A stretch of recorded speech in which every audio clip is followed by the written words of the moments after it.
जय शनिदेव, जय श्री राम भाइयों। आज का जो हमारा विषय है कि काले हिरण के पेट में गुप्त धन, इसके बारे में हम चर्चा करने वाले हैं, विश्लेषण करने वाले हैं।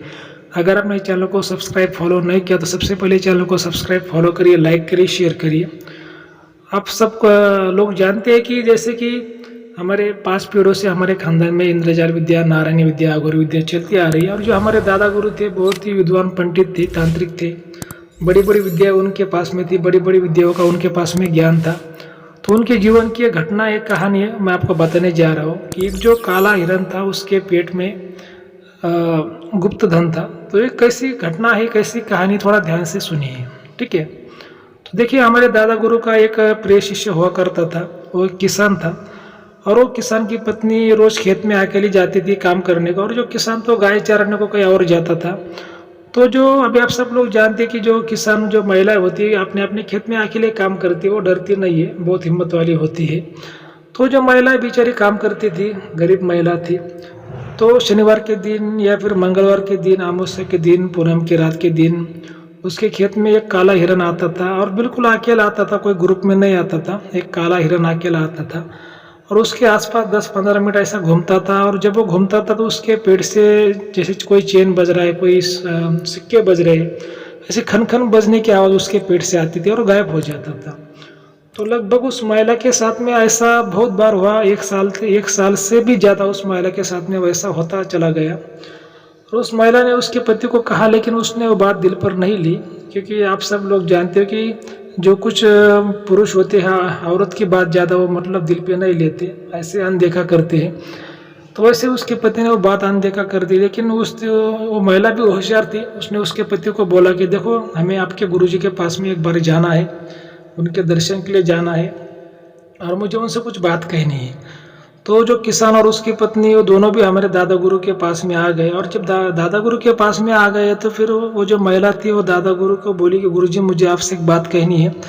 और मेरे खेत में ऐसे काला हिरण आता है, 10-15 मिनट रुकता है, और जब वो घूमता है तो उसके पेट से कुछ खनखन बजने की आवाज़ आती है। तो इसका क्या राज है, ऐसा क्यों हो रहा है, कौन सी शक्ति है, या फिर मेरा कोई भ्रम है, क्या है, मुझे आप थोड़ा इसमें ज्ञान दीजिए।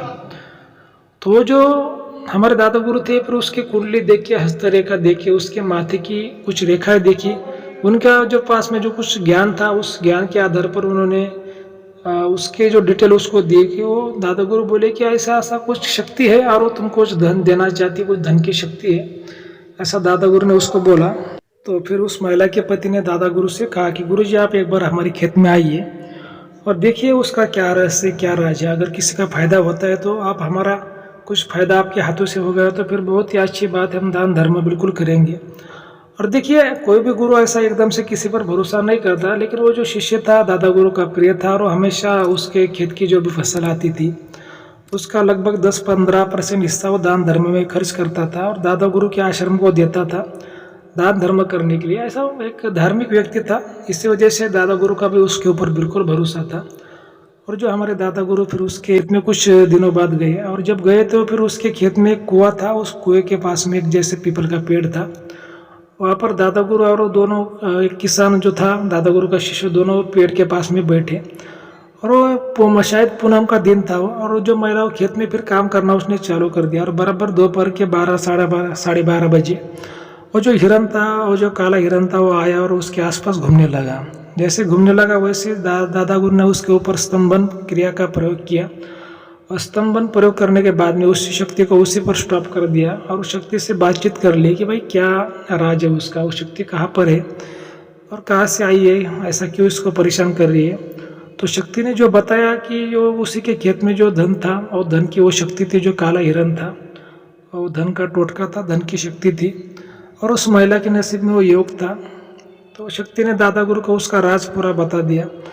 और फिर दादा गुरु, किसान, वो पत्नी, सब वो घर पर चले आए। तो फिर रात को फिर जो किसान था दादा गुरु को बोलने लगा, गुरुजी देखिए, अगर आपके हाथों से कुछ अच्छा होता है तो इसमें कोशिश करिए। तो दादा गुरु ने उसको बोला कि ठीक है, हम कोशिश करेंगे, लेकिन तुमको जो भी मिलेगा वो दान धर्म में 50% खर्च तो करना ही पड़ेगा।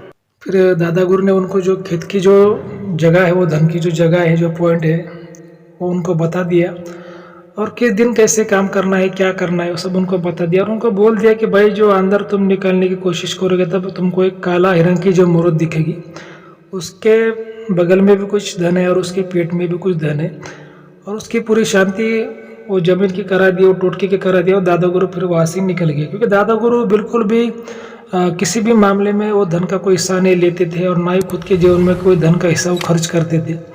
और जिसको भी मिलता था दादा गुरु बोलते थे, भाई तुम तुम्हारे हाथों से खर्च करो, मेरे को उसमें से कुछ 1 रुपया भी नहीं चाहिए, ठीक है, और कोई 1% भी नहीं चाहिए। तो फिर वो किसान ने जो दादा गुरु ने जो समय दिया था, जो कुछ सामग्री दी थी, जो कुछ बताया था, उसके आधार पर जो किसान ने वो काम कर दिया, और वो किसान को फिर मिला भी। और मिलने के बाद में किसान ने जो कम से कम 50% उसमें जो कुछ हिस्सा था वो दान धर्म में खर्च कर दिया, और फिर बाकी जो कुछ हिस्सा बचा था उसने वो खुद के परिवार में खर्च कर दिया।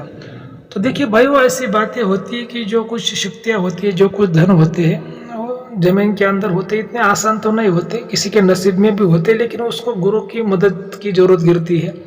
भले ही शक्ति किसी को दिखाई दे, भले ही शक्ति किसी को बता दे, लेकिन गुरु के बिना तो आप कोई भी काम नहीं कर सकते, और गुरु के बिना कोई भी काम होना बिल्कुल संभव नहीं है।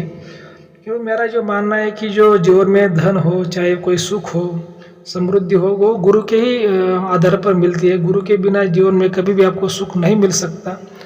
तो इसी वजह से हर व्यक्ति को गुरु करना चाहिए, और अच्छा गुरु करना चाहिए जिसके पास में त्रिशक्ति, त्रिदेव, त्रिगुण का ज्ञान हो।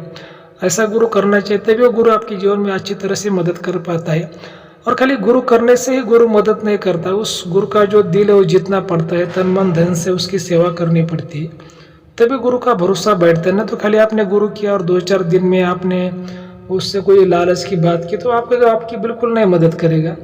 जब आप उसका दिल जीत लेते हैं, उसका जो विश्वास है वो जीत लेते हैं, तभी गुरु आपकी सही में आपकी मदद करता है। तो ऐसी बातें होती है। इसी वजह से मैं हमेशा लोगों को कहता हूँ, भाई आप गुरु करिए। गुरु के बिना जीवन में जो आपका जीवन का जो अंधकार है वो दूर नहीं हो सकता। गुरु आपको अंधकार से प्रकाश की ओर लेके चला जाता है। आप बिल्कुल गुरु करिए। तो ऐसी बातें होती है। तो ठीक है, अगर आपको आज का वीडियो अच्छा लगा तो अपने चैनल को सब्सक्राइब करिए, फॉलो करिए, लाइक करिए, शेयर करिए। धन्यवाद।